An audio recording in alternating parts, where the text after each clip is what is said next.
Hola a todos, esto es Anato en 10 minutos. El tema de hoy es plexo braquial. Mi nombre es Brando Chungalarriati, director de la sección de anatomía clínico-quirúrgica de SOCIVA 2020. Y bien, vamos a empezar. El plexo braquial está conformado por los ramos anteriores de los 4 últimos nervios cervicales y el primer nervio torácico. Estas raíces se comunican. Vamos a ver de que C5 con C6 y C8 con T1 se comunican para conformar los troncos superior e inferior respectivamente, mientras que la raíz de C7 permanece independiente y da lugar al tronco medio. A su vez, estos se dividen en divisiones. Vamos a ver las divisiones anteriores de un color amarillo patito y las divisiones posteriores de un amarillo pálido. La unión de las divisiones anteriores de los troncos superior y medio da lugar a los fascículos, en este caso el fascículo lateral, mientras que la división anterior del tronco inferior da lugar al fascículo medial. La unión de las tres divisiones posteriores de los troncos da lugar al fascículo posterior.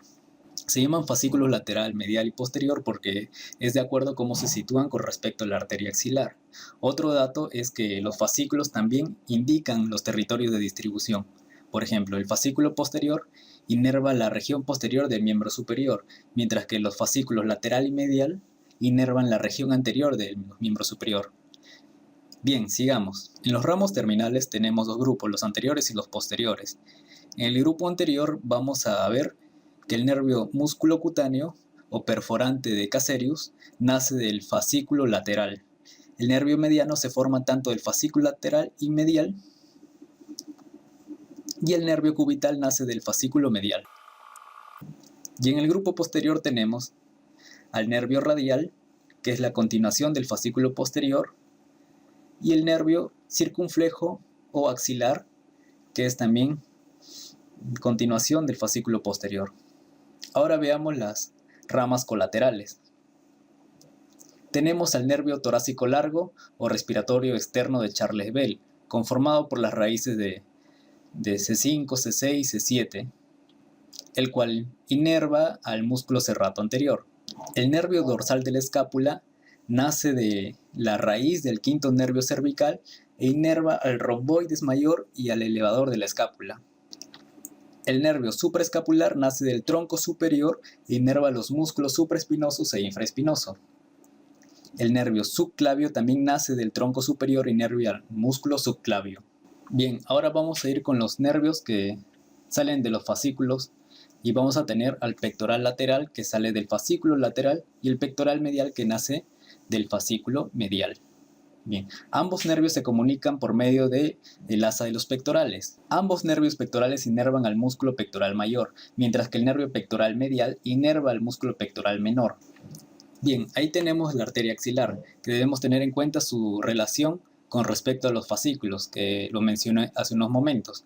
Ahora, ¿qué es lo que debemos tener en cuenta?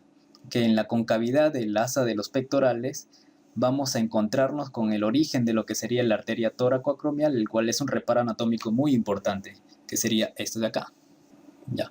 Bien, ahora vamos a sacar la arteria axilar. En las colaterales del fascículo posterior tenemos al nervio subescapular superior, el nervio subescapular medio o tóraco-dorsal y el nervio subescapular inferior. Y finalmente, las colaterales del fascículo medial tenemos al nervio cutáneo braquial medial y al nervio cutáneo antebraquial medial, los cuales son netamente sensitivos. Hablemos ahora del nervio musculocutáneo, cuyas fibras proceden de C5 a C7. Inerva los músculos de la región anterior del brazo, los cuales son 3. Tal como lo dice su epónimo, el perforante de Casearius atraviesa el músculo coracobraquial. Aquí lo vemos al nervio, la rama para el músculo coracobraquial. Aquí, haciendo uso de un recurso gráfico, vemos como el nervio musculocutáneo atraviesa literalmente al músculo coracobraquial de medial a lateral, y también inerva a los músculos bíceps braquial y al braquial. Bien. El nervio mediano recibe fibras de C5 a T1.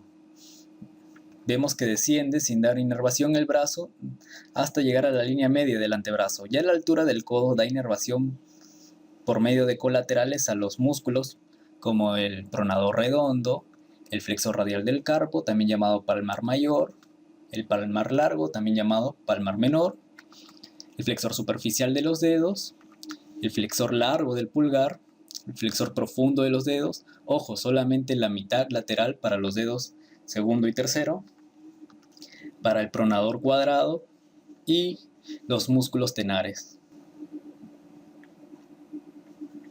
En sus ramos terminales ya tenemos la inervación a los músculos lumbricales del segundo y tercer dedo, que es justo lo último que apareció. Pasemos ahora al nervio cubital. Sus fibras proceden de C5 a T1, descienden por la parte media, pasa posterior al epicóndilo medial y de ahí se vuelve anterior y se dirige hasta el hueso pisiforme. En sus ramos colaterales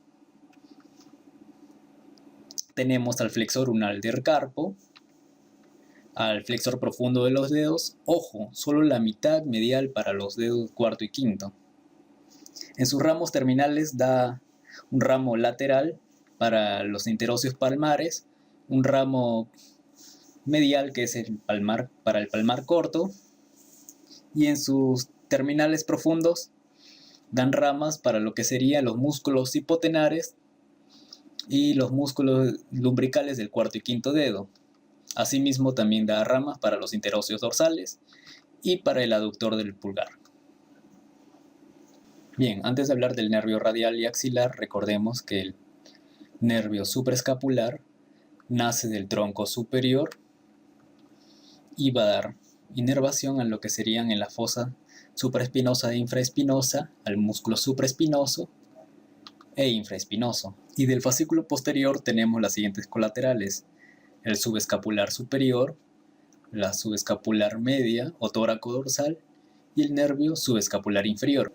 Bien, el nervio axilar recibe sus fibras de C5 a C6 y vamos a ver que da una colateral, que es la rama para el músculo redondo menor, y sus ramas terminales para el músculo deltoides. Bien, ahora vamos a hablar del nervio radial. El nervio radial proviene de sus fibras de C5 a T1, inervan los músculos de la región posterior del brazo. Vamos a ver que pasa por el surco del nervio radial, de medial a lateral, y desciende dividiéndose a la altura de la cabeza del radio. Bien, vamos a ver que inerva a los músculos de la región posterior del brazo.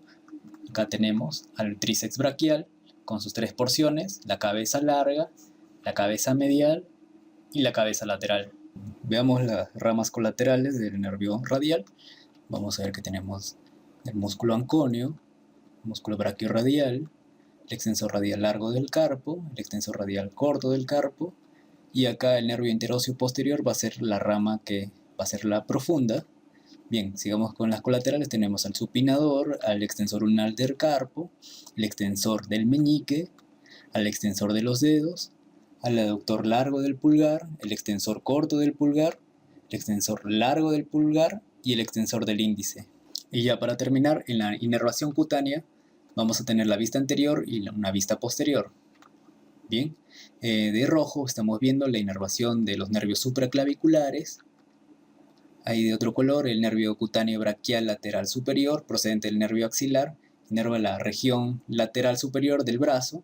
La región medial va a estar dada por el nervio cutáneo braquial medial. Ahí de rojo en la zona posterior por parte del nervio radial. Vamos a ver el nervio cutáneo braquial lateral inferior, que inerva justo la parte superior. Por encima del codo, el nervio cutáneo braquial posterior. Por debajo vamos a encontrar el nervio cutáneo antebraquial posterior. Y en la parte ya más distal encontramos los ramos superficiales del nervio radial, que va a inervar en la vista posterior desde el primero hasta la mitad del cuarto dedo. Bien, también tenemos la rama del nervio musculocutáneo, que es el nervio cutáneo antebraquial lateral, que está inervando la parte lateral, tanto en la vista anterior como en la vista posterior. El nervio cutáneo antebraquial medial inerva la región medial. Y ya en la mano tenemos la inervación de los nervios cubitales, que sería en ambas vistas del quinto dedo y la mitad del cuarto dedo. Y ya para terminar, el nervio mediano llega a inervar justo la parte que estábamos viendo de amarillo. Bien, esta es la foto de nuestra portada del canal de YouTube. Síguenos como Anatomía Susiva, suscríbete a nuestro canal para que no te pierdas contenido. Sigue nuestro proyecto de Anatomía en 10 minutos en nuestras redes, en Facebook nos encuentras como Socibas y en el Instagram y Twitter como Anatomía Socibas. Bueno, eso es todo, muchas gracias y hasta la próxima.